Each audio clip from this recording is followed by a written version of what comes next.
kung paano nga ba makapunta dito sa Qatar. Kung paano nga ba makapunta dito sa Qatar.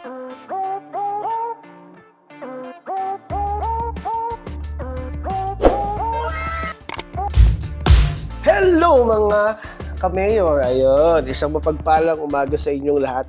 Actually, nandito ako ngayon sa bahay namin dahil ako ay magbi-breakfast. At the same time, ay mag-share ako sa inyo kung paano nga ba makapunta dito sa Qatar. I've been here for almost 17 years. Wow! And bago ako na umabot sa taon na 17 years dito sa Qatar, ay pumunta muna ako ng Dubai, tapos napunta ako ng Saudi. Saan pa ba ako napunta? Saudi. Pero syempre nakapunta tayo sa ibang bansa rin katulad ng Thailand, Singapore, in some ways.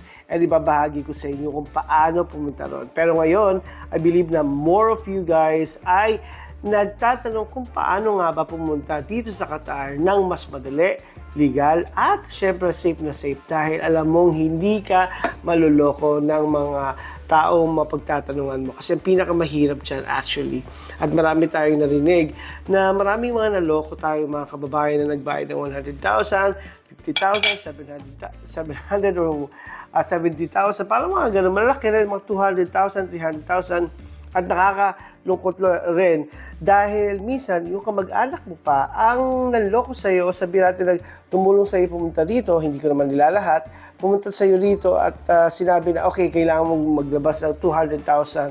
Pero pag nalaman mo tong way na sasabihin ko sa inyo ay magugulat kayo dahil halos parang yung iba ay walang ginastos. Pero ako, may ginastos din ako pero hindi ganun kalaki. At talaga namang nakapunta ako dito, nakapagtrabaho ako, especially my first 6 years here in Qatar. Ay talaga namang maganda yung kumpanya na napuntahan ko at truly na safe at talagang naging smooth at kalmado at hindi ako umiyak dahil naglabas ako ng malaking pera. Or alam niyo ba, nung una kong alis din sa papuntang Dubai ay hindi ako naglabas ng placement fee or something dahil ginamit ko rin ang way na natutunan ko from some people na na-encounter ko sa pag-a-apply papuntang abroad. So, bago nga pala lahat, 21 years old pa lang yata ako noon ay nakapag-abroad na ako at ginamit ko ang isang pamamaraan. Ano nga ba itong pamamaraan na ito na kung saan pinaka-legal way at the same time pinaka-safe, and I believe na ngayon ay mas surely na kailangan natin kasi wala tayong pera. Wala tayong pera, right guys? Walang kape, wala tayong pera. At mag-abroad ka nga, tapos maglalabas ka ng 100,000, 200,000. Really? Oh my God, wow. Bakit ka pa nag-abroad? Kung meron ka naman palang mauutangan ng gano'n. Boom. So, yun.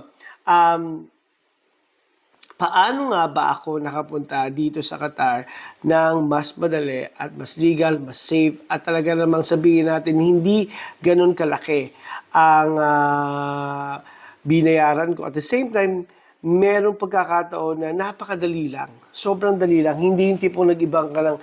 Kasi minsan may mga kamag-anak tayo, pumunta ka tapos after 1 year ka pa nakuha or something like that. I'm not saying na iwasan nyo yun. Pero kung may pagkakataon, why not? Pero itong sasabihin ko sa inyo ay mas madali at the same time mas kalmado.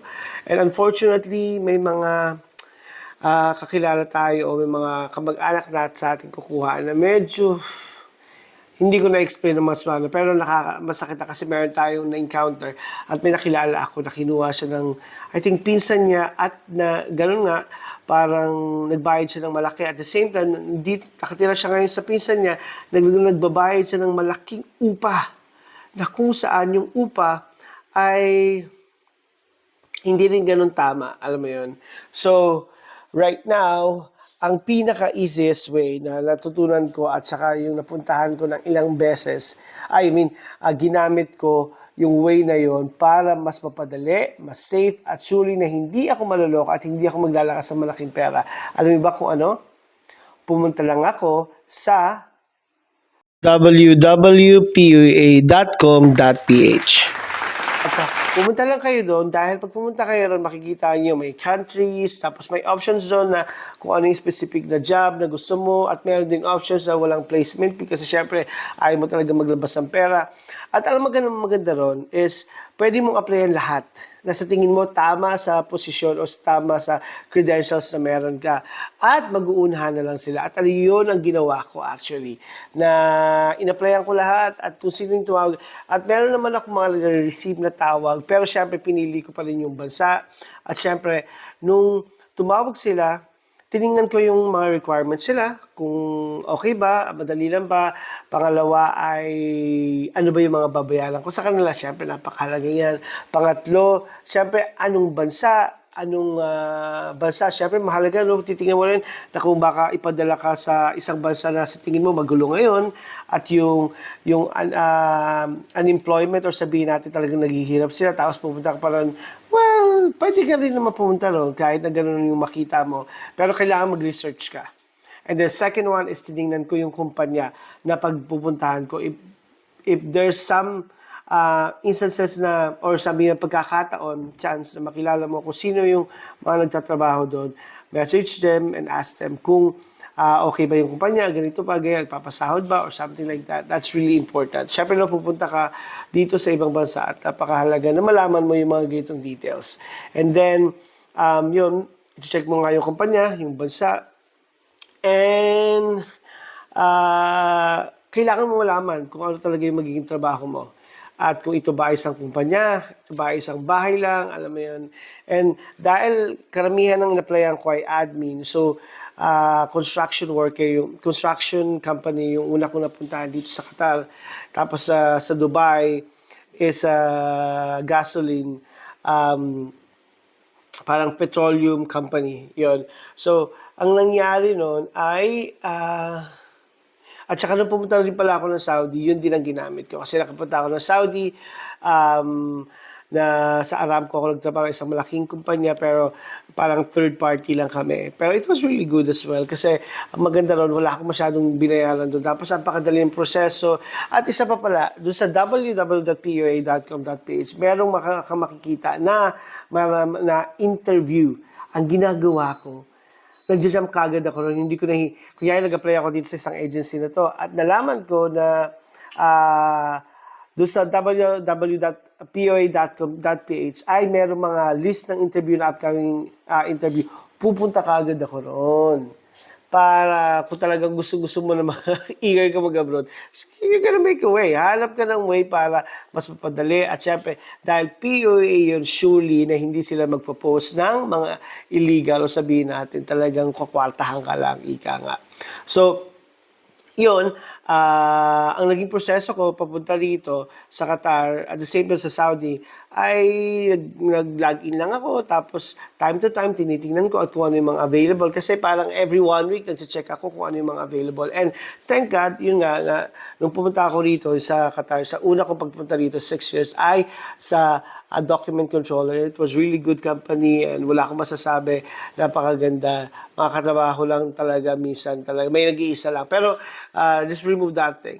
Ayun. So, after noon, nag-interview, 2 interview, 3 interview, if I'm not mistaken, as I remember. Tapos noon, yun yung placement fee, yung pinakahuling binigay ko sa kanila, and then the way na dinala nila ako sa airport and everything.